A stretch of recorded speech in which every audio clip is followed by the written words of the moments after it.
أشهد أن محمد رسول الله۔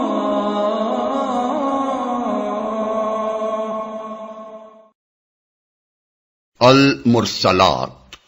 نام، پہلی ہی آیت کے لفظ والمرسلات کو اس سورہ کا نام قرار دیا گیا ہے۔ زمانہ نزول، اس کا پورا مضمون یہ ظاہر کر رہا ہے کہ یہ مکہ معظمہ کے ابتدائی دور میں نازل ہوئی ہے۔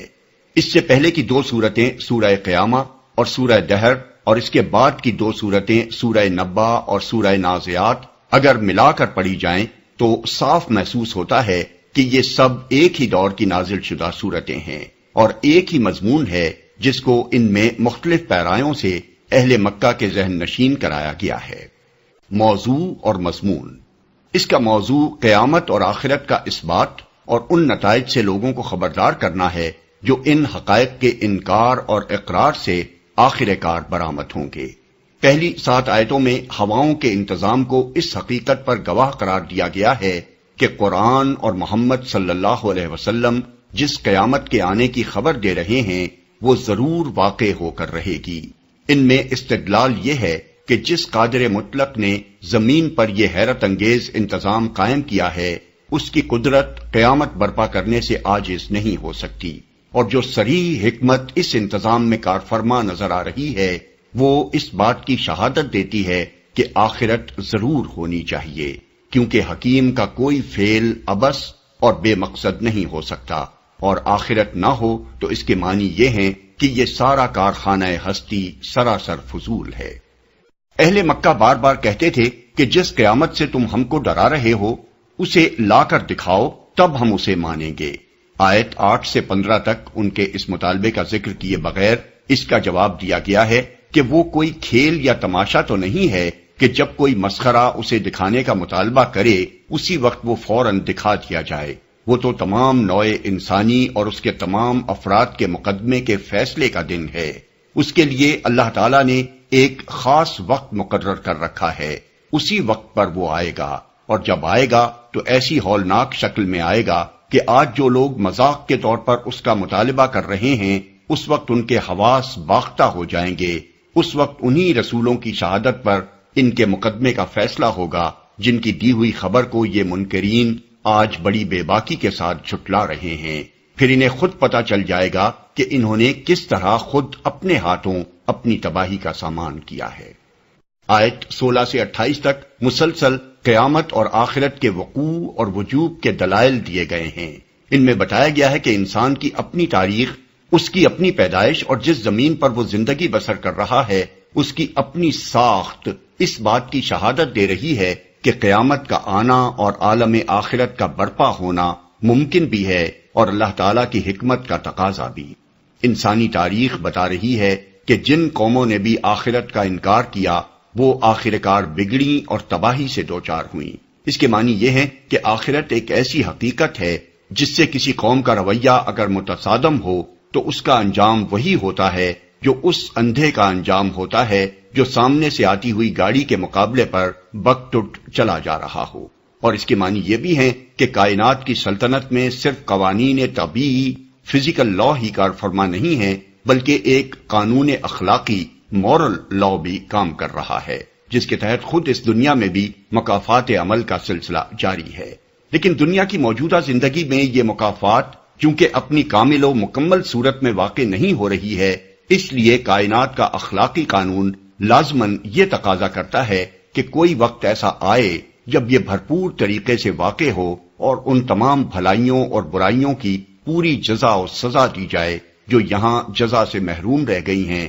یا سزا سے بچ نکلی ہیں۔ اس کے لیے ناگزیر ہے کہ موت کے بعد دوسری زندگی ہو، اور انسان کی پیدائش دنیا میں جس طرح ہوتی ہے اس پر اگر انسان غور کرے تو اس کی عقل بشرطے کہ وہ سلیم ہو اس بات کو ماننے سے انکار نہیں کر سکتی کہ جس خدا نے ایک حقیر نطفے سے ابتدا کر کے اسے پورا آدمی بنایا ہے اس کے لیے اسی آدمی کو پھر پیدا کر دینا یقیناً ممکن ہے۔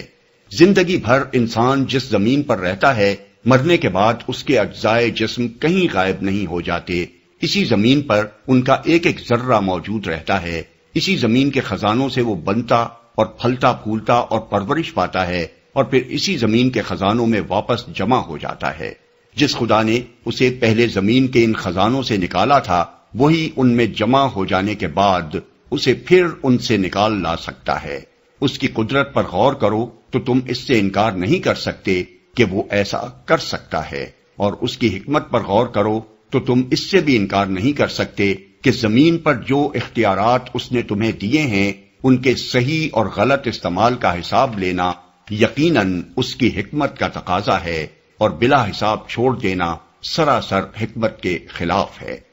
اس کے بعد آیت 28 سے 40 تک آخرت کے منکرین کا اور 41 سے 45 تک ان لوگوں کا انجام بیان کیا گیا ہے جنہوں نے اس پر ایمان لا کر دنیا میں اپنی عاقبت سنوارنے کی کوشش کی ہے، اور عقائد و افکار، اخلاق و اعمال اور سیرت و کردار کی ان برائیوں سے اجتناب کیا ہے جو چاہے آدمی کی دنیا بناتی ہوں مگر اس کی عاقبت خراب کر دینے والی ہوں۔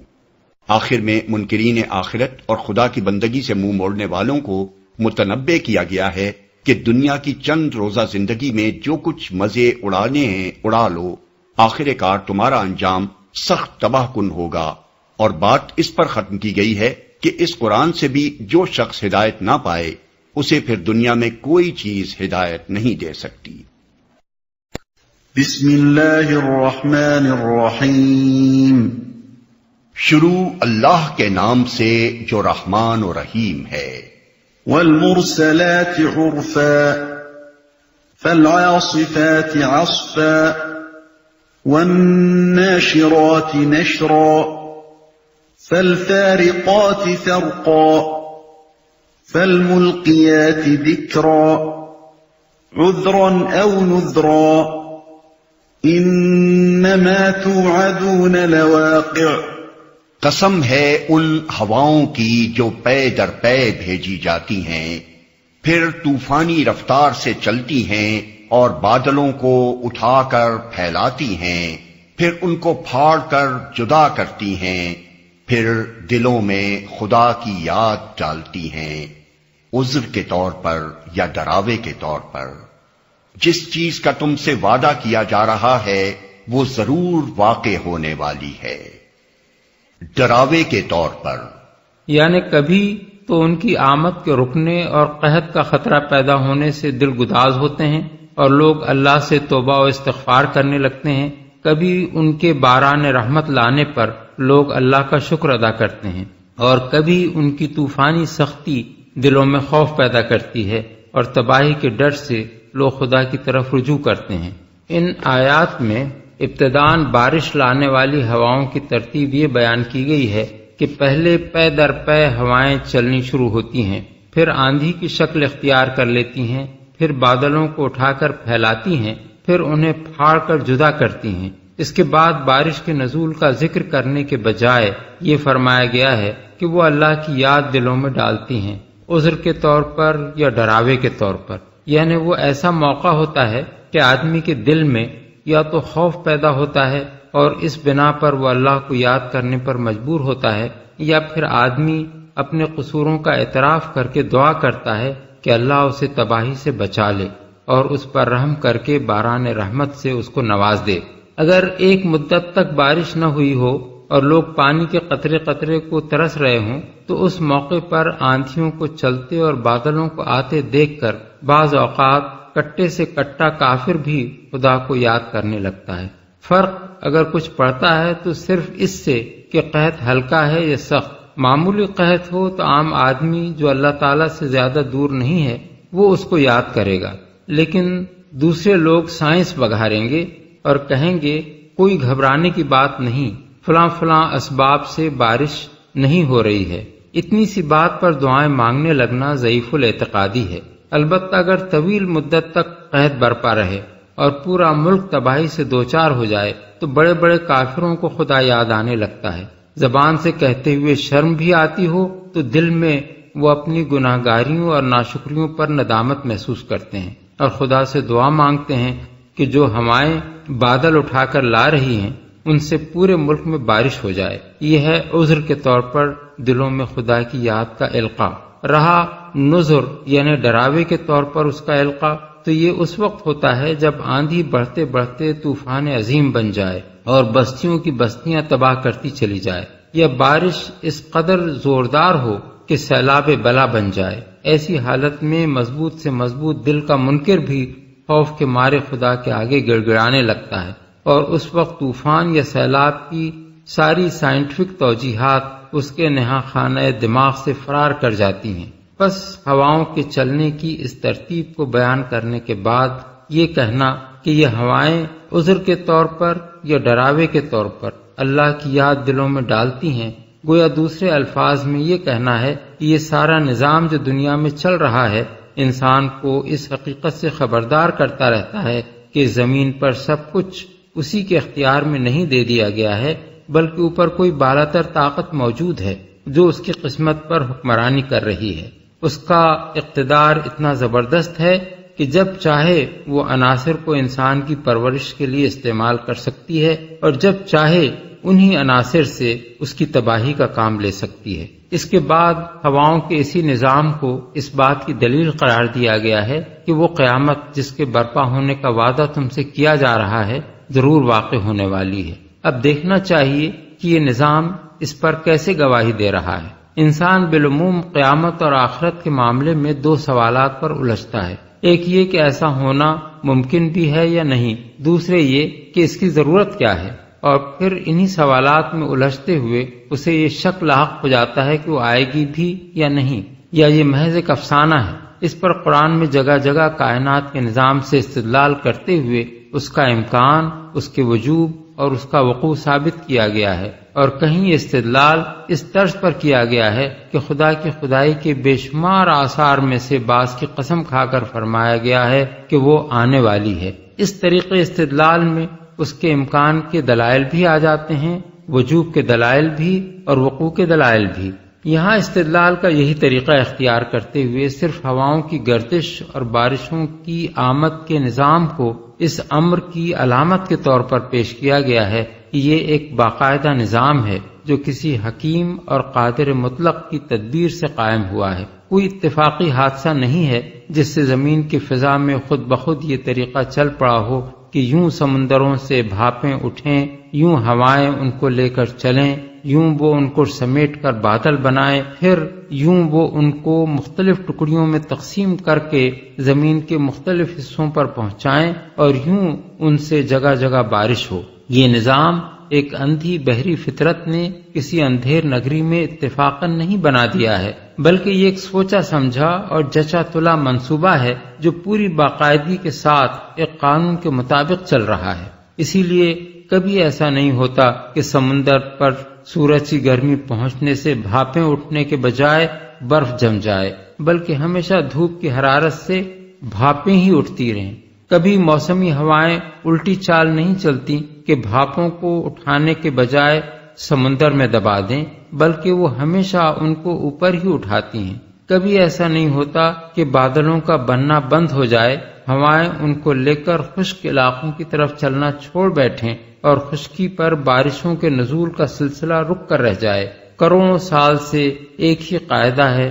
جس پر یہ نظام مسلسل چل رہا ہے۔ اگر ایسا نہ ہوتا تو اس زمین پر آپ کا وجود میں آنا اور جینا ممکن نہ ہوتا۔ اس نظام میں آپ ایک کھلی ہوئی مقصدیت اور ایک باضابطہ قانون کی کارفرمائی پاتے ہیں۔ آپ کو علانیہ نظر آ رہا ہے کہ زمین پر انسان، حیوان اور نباتات کی زندگی کا نہایت گہرا تعلق ان ہواؤں اور ان بارشوں سے ہے، اور یہ انتظام اس امر کی کھلی گواہی دے رہا ہے کہ پانی کی یہ فراہمی ذی حیات مخلوق کو وجود میں لانے اور زندہ رکھنے کے لیے ٹھیک ٹھیک اس کی ضروریات کے مطابق اور ایک قانون کے مطابق کی گئی ہے۔ یہ مقصدیت اور باقاعدگی صرف اسی ایک معاملے میں نہیں بلکہ کائنات کے پورے نظام میں پائی جاتی ہے، اور انسان کی ساری سائنٹیفک ترقی اس پر مبنی ہے۔ ایک ایک چیز کے متعلق آپ یہ معلوم کرتے ہیں کہ وہ کس غرض کے لیے ہے اور کس قاعدے پر کام کرتی ہے۔ پھر جن جن چیزوں کے بارے میں جتنا جتنا آپ کو یہ معلوم ہوتا جاتا ہے کہ ان کا مقصد کیا ہے اور ان میں کام کرنے والے قوانین کیا ہیں، اسی قدر آپ ان کے استعمال کے نئے نئے طریقے نکالتے چلے جاتے ہیں اور نئی نئی ایجادیں کر کے اپنے تمدن کو ترقی دیتے چلے جاتے ہیں۔ آپ کے ذہن میں اگر فطری طور پر یہ تصور موجود نہ ہوتا کہ یہ دنیا ایک بامقصد دنیا ہے اور اس کے اندر ہر چیز ایک قانون پر کام کر رہی ہے، تو آپ کے دماغ میں سرے سے کسی چیز کے متعلق یہ سوال ہی پیدا نہ ہوتا کہ کس غرض کے لیے ہے اور اس سے کس طرح کام لیا جا سکتا ہے۔ اب اگر یہ دنیا اور اس کی ایک ایک چیز بامقصد ہے، اور اگر اس دنیا اور اس کی ہر چیز میں ایک قانون کار فرما ہے، اور اگر یہ اربوں سال سے پہم اسی مقصدیت اور باضابطگی کے ساتھ چل رہی ہے، تو صرف ایک ضدی انسان ہی یہ ماننے سے انکار کر سکتا ہے کہ ایک علیم و حکیم اور قادر مطلق خدا نے اسے بنایا ہے، اور اس خدا کے متعلق یہ خیال کرنا سراسر ایک احمقانہ بات ہے کہ وہ اسے بنا اور چلا تو سکتا ہے مگر توڑ نہیں سکتا، اور توڑ کر پھر کسی اور شکل میں بنانا چاہے تو نہیں بنا سکتا۔ مادے کے متعلق یہ تصور کہ وہ غیر فانی ہے قدیم زمانے کے جاہل دہریوں کا بہت بڑا سہارا تھا، مگر علم کی ترقی نے اسے بھی باطل ثابت کر دیا ہے۔ اب یہ حقیقت علمی مسلمات میں سے ہے کہ مادہ قوت یعنی انرجی میں تبدیل ہو سکتا ہے، اور قوت مادے کی شکل اختیار کر سکتی ہے۔ اس لیے یہ بات سراسر علم اور عقل کے مطابق ہے کہ خدا حی و قیوم جب تک اس مادی دنیا کو قائم رکھے ہوئے ہے اسی وقت تک یہ قائم ہے۔ جو ہی وہ اسے قوت میں تبدیل کرنا چاہے صرف ایک اشارے سے تبدیل کر سکتا ہے، اور اس کا صرف ایک اشارہ ہی اس کے لیے بھی کافی ہے کہ یہ دوبارہ ایک دوسری مادی شکل میں پیدا ہو جائے۔ یہ تو ہے قیامت کے امکان کا معاملہ، جسے اب کسی علمی و عقلی دلیل سے رد نہیں کیا جا سکتا۔ اب رہا یہ سوال کہ اس کو ضرور واقع ہونا چاہیے تاکہ انسان کو اس کے اچھے اعمال کی جزا اور برے اعمال کی سزا ملے، تو جو شخص انسان کی اخلاقی ذمہ داری کا قائل ہے اور یہ بھی مانتا ہے کہ حسن خدمت کا انعام اور جرم کی سزا اس اخلاقی ذمہ داری کا لازمی تقاضا ہے، اس کے لیے یہ تسلیم کرنے کے سوا کوئی چارہ نہیں ہے کہ آخرت ضرور ہونی چاہیے۔ دنیا میں معاشرے اور ریاست کا کوئی نظام ایسا نہیں ہے جو ہر جرم کی سزا اور ہر حسن عمل کا انعام دے سکتا ہو۔ یہ کہنا کہ مجرم کے لیے اس کے ضمیر کی ملامت ہی کافی سزا ہے اور محسن کے لیے اس کے ضمیر کا اطمینان ہی کافی جزا ہے، ایک بے معنی فلسفہ ترازی کے سوا کچھ نہیں ہے۔ سوال یہ ہے کہ جس شخص نے کسی بے گناہ کو قتل کیا اور اس کے بعد فوراً ہی وہ کسی حادثے سے دوچار ہو کر مر گیا، اس کے ضمیر کو کب اتنی مہلت ملی کہ وہ اسے ملامت کرتا؟ اور جو شخص حق اور انصاف کی خاطر لڑائی پر گیا اور وہاں اچانک ایک بم پڑنے سے اس کے پرخچے اڑ گئے، اس کے ضمیر کو یہ اطمینان حاصل ہونے کا موقع کب ملا کہ اس نے ایک اچھے مقصد کے لیے جان دی ہے؟ بس حقیقت یہ ہے کہ آخرت کے عقیدے سے فرار کے لیے جتنے بہانے تراشے جاتے ہیں وہ سب بے معنی ہیں۔ انسان کی عقل چاہتی ہے، اس کی فطرت چاہتی ہے کہ انصاف ہو، مگر دنیا کی موجودہ زندگی میں انصاف، اور وہ بھی ٹھیک اور پورا انصاف ممکن نہیں ہے۔ وہ اگر ہو سکتا ہے تو آخرت ہی میں ہو سکتا ہے، اور خدا علیم و خبیر ہی کے حکم سے ہو سکتا ہے۔ آخرت کی ضرورت کا انکار دراصل انصاف کی ضرورت کا انکار ہے۔ عقل اسی حد تک انسان کو لے جا سکتی ہے کہ آخرت ممکن ہے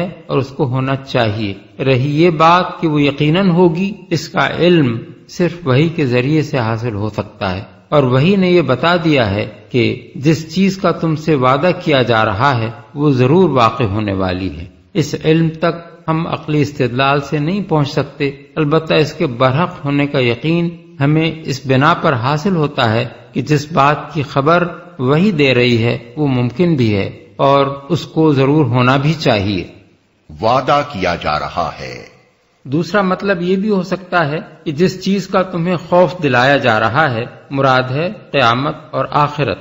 واقع ہونے والی ہے۔ یہاں قیامت کے ضرور واقع ہونے پر 5 چیزوں کی قسم کھائی گئی ہے۔ ایک، المرسلات عرفاً، یعنی پے در پے یا بھلائی کے طور پر بھیجی جانے والیاں۔ دوسرے، العاصفات عصفاً، یعنی بہت تیزی اور شدت کے ساتھ چلنے والیاں۔ تیسرے، الناشرات نشراً، یعنی خوب پھیلانے والیاں۔ چوتھے، الفارقات فرقاً، یعنی الگ الگ کرنے والیاں۔ پانچویں، الملقیات ذکراً، یعنی یاد کا القاء کرنے والیاں۔ چونکہ ان الفاظ میں صرف صفات بیان کی گئی ہیں اور یہ صراحت نہیں کی گئی ہے کہ یہ کس چیز یا کن چیزوں کی صفات ہیں، اس لیے مفسرین کے درمیان اس امر میں اختلاف ہوا ہے کہ آیا یہ پانچوں صفات ایک ہی چیز کی ہیں یا الگ الگ چیزوں کی، اور وہ چیز یا چیزیں کیا ہیں۔ ایک گروہ کہتا ہے کہ پانچوں سے مراد ہوائیں ہیں، دوسرا کہتا ہے پانچوں سے مراد فرشتے ہیں، تیسرا کہتا ہے پہلے تین سے مراد ہوائیں ہیں اور باقی دو سے مراد فرشتے، چوتھا کہتا ہے پہلے دو سے مراد ہوائیں اور باقی تین سے مراد فرشتے ہیں، اور ایک گروہ کی رائے یہ بھی ہے کہ پہلے سے مراد ملائکہ رحمت، دوسرے سے مراد ملائکہ عذاب اور باقی تین سے مراد قرآن مجید کی آیات ہیں۔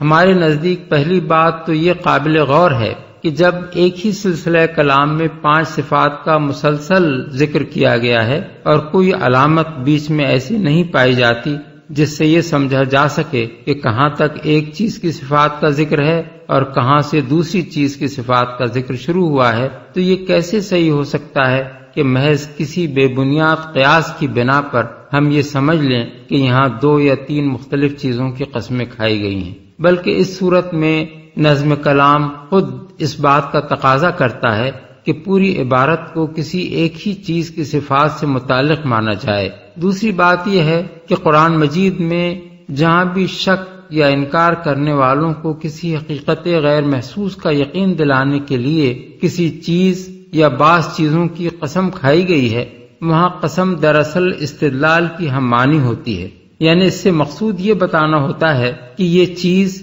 یا چیزیں اس حقیقت کے صحیح و برحق ہونے پر دلالت کر رہی ہیں۔ اس غرض کے لیے ظاہر ہے کہ ایک غیر محسوس شے کے حق میں کسی دوسری غیر محسوس شے کو بطور استدلال پیش کرنا درست نہیں ہو سکتا، بلکہ غیر محسوس پر محسوس سے دلیل لانا ہی موزوں اور مناسب ہو سکتا ہے۔ اس لیے ہماری رائے میں صحیح تفسیر یہی ہے کہ اس سے مراد ہوائیں ہیں، اور ان لوگوں کی تفسیر قابل قبول نہیں ہے جنہوں نے ان 5 چیزوں سے مراد فرشتے لیے ہیں، کیونکہ وہ بھی اسی طرح غیر محسوس ہیں جس طرح قیامت کا وقوع غیر محسوس ہے۔ اب غور کیجئے کہ قیامت کے وقوع پر ہواؤں کی یہ کیفیات کس طرح دلالت کرتی ہیں۔ زمین پر جن اسباب سے حیوانی اور نباتی زندگی ممکن ہوئی ہے، ان میں سے ایک نہایت اہم سبب ہوا ہے۔ ہر نوع کی زندگی سے اس کی صفات کا جو تعلق ہے وہ بجائے خود اس بات کی شہادت دے رہا ہے کہ کوئی قادر مطلق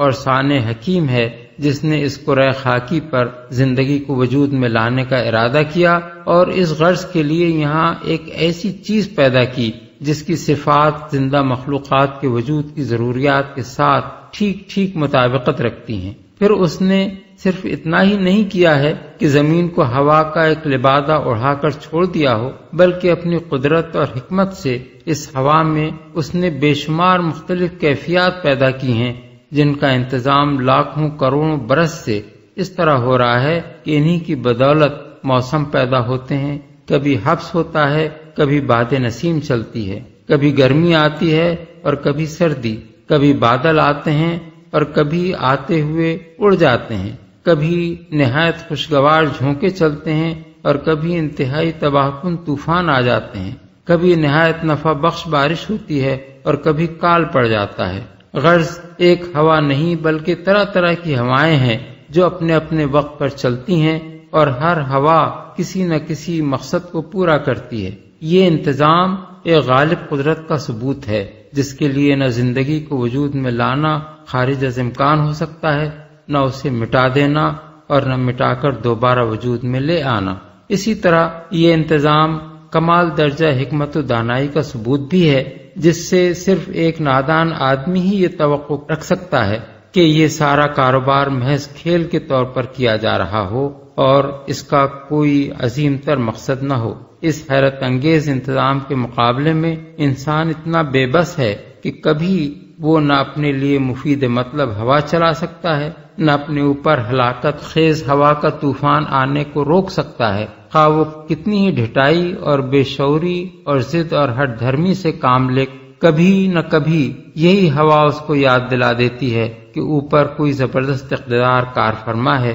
جو زندگی کے اس سب سے بڑے ذریعے کو جب چاہے اس کے لیے رحمت اور جب چاہے ہلاکت کا سبب بنا سکتا ہے، اور انسان اس کے کسی فیصلے کو بھی روک دینے کی طاقت نہیں رکھتا۔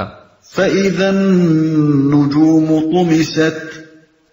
وَإِذَا السَّمَاءُ فُرِجَتْ وَإِذَا الْجِبَالُ نُسِفَتْ وَإِذَا الرُّسُلُ أُقِّتَتْ لِأَيِّ يَوْمٍ أُجِّلَتْ لِيَوْمِ الْفَصْلِ وَمَا أَدْرَاكَ مَا يَوْمُ الْفَصْلِ وَيْلٌ يَوْمَئِذٍ لِّلْمُكَذِّبِينَ۔ پھر جب ستارے ماند پڑ جائیں گے اور آسمان پھاڑ دیا جائے گا اور پہاڑ دھنک ڈالے جائیں گے اور رسولوں کی حاضری کا وقت آ پہنچے گا، اس روز وہ چیز واقع ہو جائے گی کس روز کے لیے یہ کام اٹھا رکھا گیا ہے، فیصلے کے روز کے لیے، اور تمہیں کیا خبر کہ وہ فیصلے کا دن کیا ہے، تباہی ہے اس دن جھٹلانے والوں کے لیے۔ ماند پڑ جائیں گے یعنی بے نور ہو جائیں گے اور ان کی روشنی ختم ہو جائے گی۔ آسمان پھاڑ دیا جائے گا یعنی عالم بالا کا وہ بندھا ہوا نظام جس کی بدولت ہر ستارہ اور سیارہ اپنے مدار پر قائم ہے، اور جس کی بدولت کائنات کی ہر چیز اپنی اپنی حد میں رکی ہوئی ہے، توڑ ڈالا جائے گا اور اس کی ساری بندشیں کھول دی جائیں گی۔ حاضری کا وقت آ پہنچے گا۔ قرآن کریم میں متعدد مقامات پر یہ بات بیان کی گئی ہے کہ میدان حشر میں جب نوع انسانی کا مقدمہ پیش ہوگا تو ہر قوم کے رسول کو شہادت کے لیے پیش کیا جائے گا تاکہ وہ اس امر کی گواہی دے کہ اس نے اللہ کا پیغام ان لوگوں تک پہنچا دیا تھا۔ یہ گمراہوں اور مجرموں کے خلاف اللہ کی سب سے پہلی اور سب سے بڑی حجت ہوگی، جس سے یہ ثابت کیا جائے گا کہ وہ اپنی غلط روش کے خود ذمہ دار ہیں، ورنہ اللہ تعالی کی طرف سے ان کو خبردار کرنے میں کوئی کسر اٹھا نہیں رکھی گئی تھی۔ مثال کے طور پر حسب ذیل مقامات ملاحظہ ہوں۔ تفہیم القرآن جلد دوم سورہ الاعراف آیات 172 اور 173، جلد چہارم سورہ زمر آیت 69، جلد ششم سورہ الملک آیت 8۔ جھٹلانے والوں کے لیے یعنی ان لوگوں کے لیے جنہوں نے اس دن کے آنے کی خبر کو جھوٹ سمجھا اور دنیا میں یہ سمجھتے ہوئے زندگی بسر کرتے رہے کہ کبھی وہ وقت نہیں آنا ہے جب انہیں اپنے خدا کے سامنے حاضر ہو کر اپنے اعمال کی جواب دہی کرنی ہوگی۔ أَلَمْ نُهْلِكِ الْأَوَّلِينَ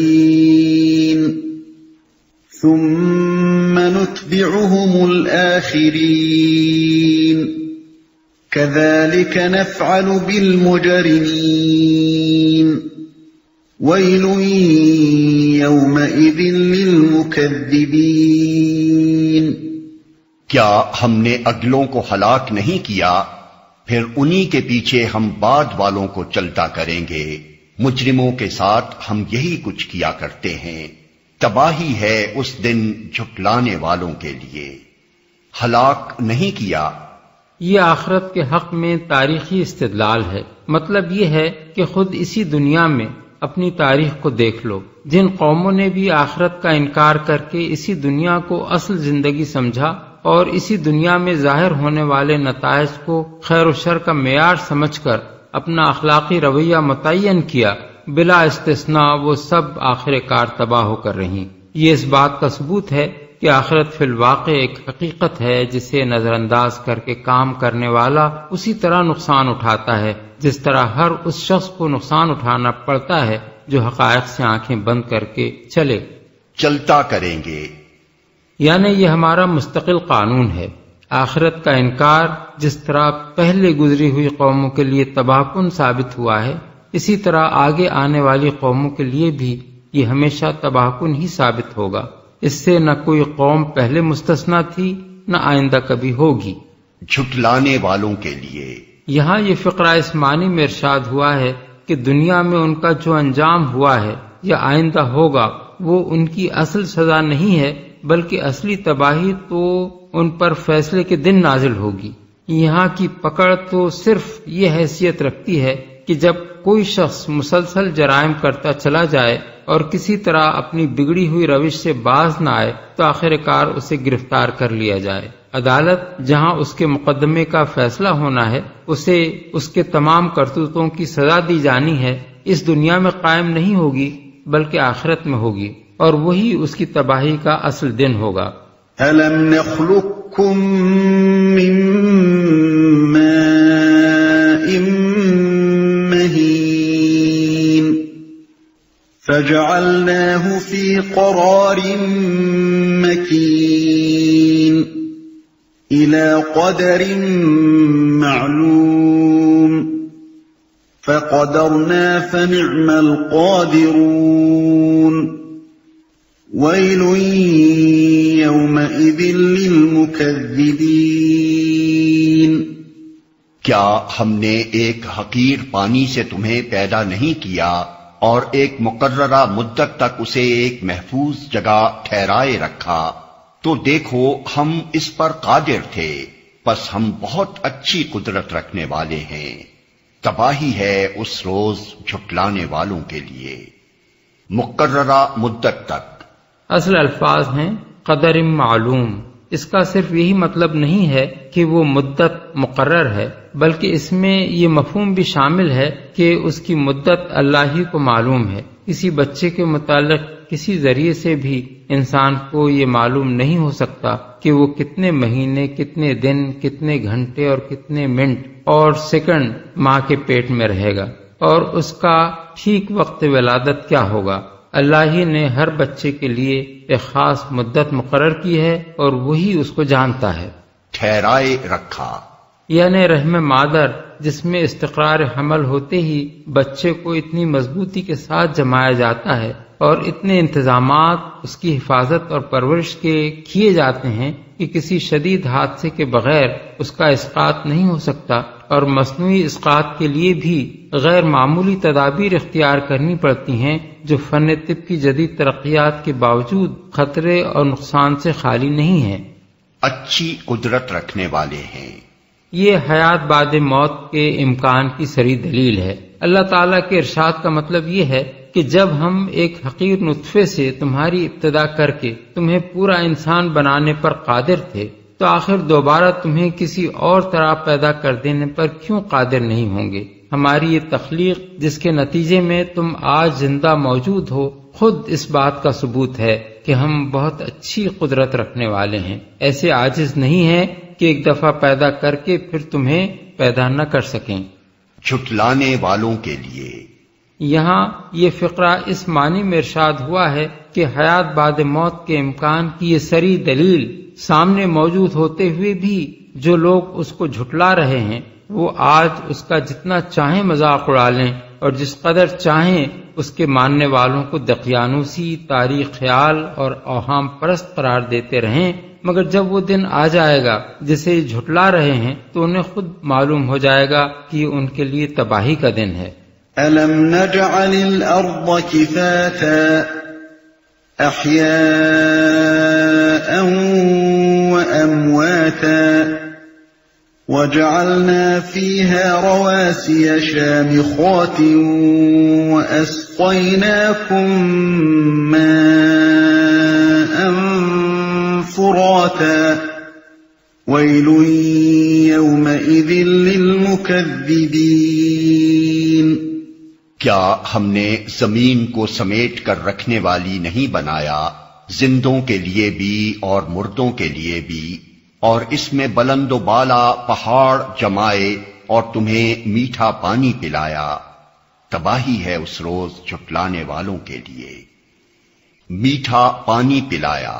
یہ آخرت کے ممکن اور معقول ہونے پر ایک اور دلیل ہے۔ یہی ایک کرۂ زمین ہے جو کروڑوں اور اربوں سال سے بے حد و حساب مخلوقات کو اپنی گود میں لیے ہوئے ہے۔ ہر قسم کی نباتات، ہر قسم کے حیوانات اور انسان اس پر جی رہے ہیں، اور سب کی ضروریات پوری کرنے کے لیے اس کے پیٹ میں سے طرح طرح کے اتھاہ خزانے نکلتے چلے آ رہے ہیں۔ پھر یہی زمین ہے جس پر ان تمام اقسام کی مخلوقات کے بے شمار افراد روز مرتے ہیں، مگر ایسا بے نظیر انتظام کر دیا گیا ہے کہ سب کے لاشیں اسی زمین میں ٹھکانے لگ جاتے ہیں، اور یہ پھر ہر مخلوق کے نئے افراد کے جینے اور بسنے کے لیے تیار ہو جاتی ہے۔ اس زمین کو سپاٹ گیند کی طرح بھی بنا کر نہیں رکھ دیا گیا ہے، بلکہ اس میں جگہ جگہ پہاڑی سلسلے، فلک بوس پہاڑ قائم کیے گئے ہیں، جن کا موسموں کے تغیرات میں، بارش کے برسنے میں، دریاؤں کی پیدائش میں،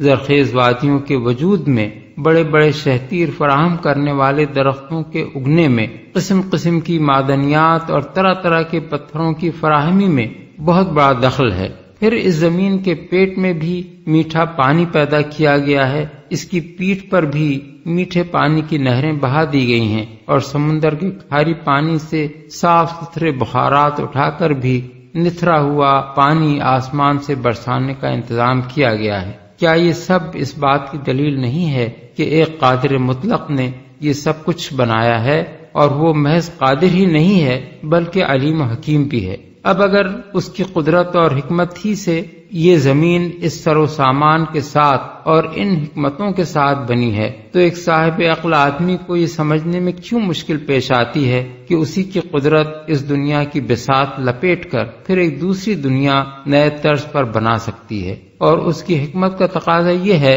کہ وہ اس کے بعد ایک دوسری دنیا بنائے تاکہ انسان سے ان اعمال کا حساب لے جو اس نے اس دنیا میں کیے ہیں۔ جھٹلانے والوں کے لیے یہاں یہ فقرہ اس معنی میں ارشاد ہوا ہے کہ جو لوگ خدا کی قدرت اور حکمت کے یہ کرشمے دیکھ کر بھی آخرت کے ممکن اور معقول ہونے کا انکار کر رہے ہیں اور اس بات کو جھٹلا رہے ہیں کہ خدا اس دنیا کے بعد ایک دوسری دنیا پیدا کرے گا اور اس میں انسان سے اس کے اعمال کا حساب لے گا، وہ اپنی اس خام خیالی میں مگن رہنا چاہتے ہیں تو رہیں۔ جس روز یہ سب کچھ ان کی توقعات کے خلاف پیش آ جائے گا، اس روز انہیں پتہ چل جائے گا کہ انہوں نے یہ حماقت کر کے خود اپنے لیے تباہی مول لی ہے۔ انطلقوا إلى ما كنتم به تكذبون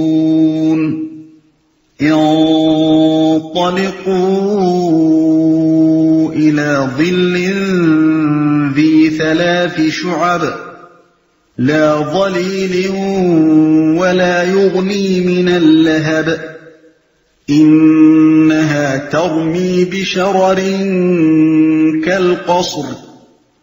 كأنه جمالة صفر ويل يومئذ للمكذبين۔ چلو اب اسی چیز کی طرف جسے تم جھٹلایا کرتے تھے، چلو اس سائے کی طرف جو 3 شاخوں والا ہے، نہ ٹھنڈک پہنچانے والا اور نہ آگ کی لپٹ سے بچانے والا۔ وہ آگ محل جیسی بڑی بڑی چنگاریاں پھینکے گی جو اچھلتی ہوئی یوں محسوس ہوں گی گویا کہ وہ زرد اونٹ ہیں۔ تباہی ہے اس روز جھٹلانے والوں کے لیے۔ چلو اب آخرت کے دلائل دینے کے بعد یہ بتایا جا رہا ہے کہ جب وہ واقع ہو جائے گی تو وہاں ان منکرین کا حشر کیا ہوگا۔ 3 شاخوں والا ہے۔ سائے سے مراد دھوئیں کا سایہ ہے، اور 3 شاخوں کا مطلب یہ ہے کہ جب کوئی بہت بڑا دھواں اٹھتا ہے تو اوپر جا کر وہ کئی شاخوں میں تقسیم ہو جاتا ہے۔ زرد اونٹ ہیں، یعنی ہر چنگاری ایک قصر جیسی بڑی ہوگی، اور جب یہ بڑی بڑی چنگاریاں اٹھ کر پھٹیں گی اور چاروں طرف اڑنے لگیں گی تو یوں محسوس ہوگا جیسے زرد رنگ کے اونٹ اچھل کود کر رہے ہیں۔ هذا يوم لا ينطقون ولا يؤذن لهم فيعتذرون ويل يومئذ للمكذبين۔ یہ وہ دن ہے جس میں وہ نہ کچھ بولیں گے اور نہ انہیں موقع دیا جائے گا کہ کوئی عذر پیش کریں۔ تباہی ہے اس دن جھٹلانے والوں کے لیے، کوئی عذر پیش کریں۔ یہ ان کی آخری حالت ہوگی جو جہنم میں داخلے کے وقت ان پر طاری ہوگی۔ اس سے پہلے میدان حشر میں تو یہ لوگ بہت کچھ کہیں گے، بہت سی معذرتیں پیش کریں گے، ایک دوسرے پر اپنے قصوروں کا الزام ڈال کر خود بے قصور بننے کی کوشش کریں گے، اپنے گمراہ کرنے والے سرداروں اور پیشواؤں کو گالیاں دیں گے، حتیٰ کہ بعض لوگ پوری ڈھٹائی کے ساتھ اپنے جرائم کا انکار تک کر گزریں گے، جیسا کہ قرآن مجید میں متعدد مقامات پر بیان ہوا ہے۔ مگر جب تمام شہادتوں سے ان کا مجرم ہونا پوری طرح ثابت کر دیا جائے گا، اور جب ان کے اپنے ہاتھ پاؤں اور ان کے اعضاء تک ان کے خلاف گواہی دے کر ثبوت جرم میں کوئی کسر نہ چھوڑیں گے، اور جب بالکل بجا اور برحق طریقے سے عدل و انصاف کے تمام تقاضے پورے کر کے انہیں سزا سنا دی جائے گی، تو وہ دم بخود رہ جائیں گے اور ان کے لیے اپنی معذرت میں کچھ کہنے کی گنجائش باقی نہ رہے گی۔ عذر پیش کرنے کا موقع نہ دینے یا اس کی اجازت نہ دینے کا مطلب یہ نہیں ہے کہ صفائی کا موقع دیے بغیر ان کے خلاف فیصلہ صادر کر دیا جائے گا، بلکہ اس کا مطلب یہ ہے کہ ان کا جرم اس طرح قطعی ناقابل انکار حد تک ثابت کر دیا جائے گا کہ وہ اپنی معذرت میں کچھ نہ کہہ سکیں گے۔ یہ ایسا ہی ہے جیسے ہم کہتے ہیں کہ میں نے اس کو بولنے نہیں دیا یا میں نے اس کی زبان بند کر دی، اور اس کا مطلب یہ ہوتا ہے کہ میں نے اس پر ایسی حجت تمام کی کہ اس کے لیے زبان کھولنے یا کچھ بولنے کا کوئی موقع باقی نہ رہا۔ هذا يوم الفصل جمعناكم والأولين فإن كان لكم كيد فكيدون ويل يومئذ للمكذبين۔ یہ فیصلے کا دن ہے، ہم نے تمہیں اور تم سے پہلے گزرے ہوئے لوگوں کو جمع کر دیا ہے۔ اب اگر کوئی چال تم چل سکتے ہو تو میرے مقابلے میں چل دیکھو، تباہی ہے اس دن جھٹلانے والوں کے لیے، تو میرے مقابلے میں چل دیکھو۔ یعنی دنیا میں تو تم بہت مکاریاں اور چال بازیاں کرتے رہے، اب یہاں کوئی چال چل کر میری پکڑ سے بچ سکتے ہو تو ذرا بچ کر دکھاؤ۔ ان المتقین فی ظلال وعیون وفواکہ مما یشتہون کلوا واشربوا ہنیئا بما کنتم تعملون انا كذلك نجزی المحسنین ویل یومئذ للمکذبین۔ متقی لوگ آج سایوں اور چشموں میں ہیں، اور جو پھل وہ چاہیں ان کے لیے حاضر ہیں، کھاؤ اور پیو مزے سے اپنے ان اعمال کے صلے میں جو تم کرتے رہے ہو، ہم نیک لوگوں کو ایسی ہی جزا دیتے ہیں۔ تباہی ہے اس روز جھٹلانے والوں کے لیے۔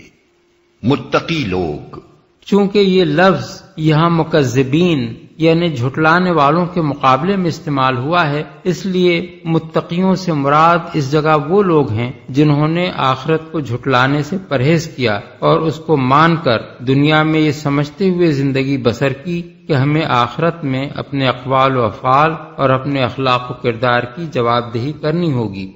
جھٹلانے والوں کے لیے یہاں یہ فقرہ اس معنی میں ارشاد ہوا ہے کہ ان کے لیے ایک مصیبت تو وہ ہوگی جو اوپر بیان ہو چکی ہے کہ میدان حشر میں وہ مجرموں کی حیثیت سے کھڑے ہوں گے، علل اعلان ان کے جرائم اس طرح ثابت کر دیے جائیں گے کہ ان کے لیے زبان کھولنے تک کا یارہ نہ رہے گا، اور آخر کار جہنم کا ایندھن بن کر رہیں گے۔ دوسری مصیبت بالائے مصیبت یہ ہوگی کہ وہی ایمان لانے والے جن سے ان کی عمر بھر لڑائی رہی، جنہیں وہ بے وقوف اور تنگ خیال اور عجت پسند کہتے رہے، جن کا وہ مذاق اڑاتے رہے اور جنہیں اپنے نزدیک حقیر و ذلیل سمجھتے رہے، انہی کو وہ جنت میں مزے اڑاتے دیکھیں گے۔ کلوا وتمتعوا قلیلا انکم مجرمون ویل یومئذ للمکذبین۔ کھا لو اور مزے کر لو تھوڑے دن، حقیقت میں تم لوگ مجرم ہو، تباہی ہے اس روز جھٹلانے والوں کے لیے۔ کھا لو۔ اب کلام ختم کرتے ہوئے نہ صرف کفار مکہ کو بلکہ دنیا کے تمام کفار کو مخاطب کرتے ہوئے یہ کلمات ارشاد فرمائے جا رہے ہیں۔ تھوڑے دن یعنی دنیا کی اس چند روزہ زندگی میں۔ وَإِذَا قِيلَ لَهُمُ ارْكَعُوا لَا يَرْكَعُونَ وَيْلٌ يَوْمَئِذٍ لِّلْمُكَذِّبِينَ۔ جب ان سے کہا جاتا ہے کہ اللہ کے آگے جھکو تو نہیں جھکتے، تباہی ہے اس روز جھٹلانے والوں کے لیے، نہیں جھکتے۔ اللہ کے آگے جھکنے سے مراد صرف اس کی عبادت کرنا ہی نہیں ہے، بلکہ اس کے بھیجے ہوئے رسول اور اس کی نازل کرتا کتاب کو ماننا اور اس کے احکام کی اطاعت کرنا بھی اس میں شامل ہے۔ فَبِأَيِّ حَدِيثٍ بَعْدَهُ يُؤْمِنُونَ۔ اب اس قرآن کے بعد اور کون سا کلام ایسا ہو سکتا ہے جس پر یہ ایمان لائیں؟ یعنی جو بڑی سے بڑی چیز انسان کو حق و باطل کا فرق سمجھانے والی اور ہدایت کا راستہ دکھانے والی ہو سکتی تھی، وہ قرآن کی صورت میں نازل کر دی گئی ہے۔ اس کو پڑھ کر یا سن کر بھی اگر کوئی شخص ایمان نہیں لاتا تو اس کے بعد پھر اور کیا چیز ایسی ہو سکتی ہے جو اس کو راہ راست پر لا سکے؟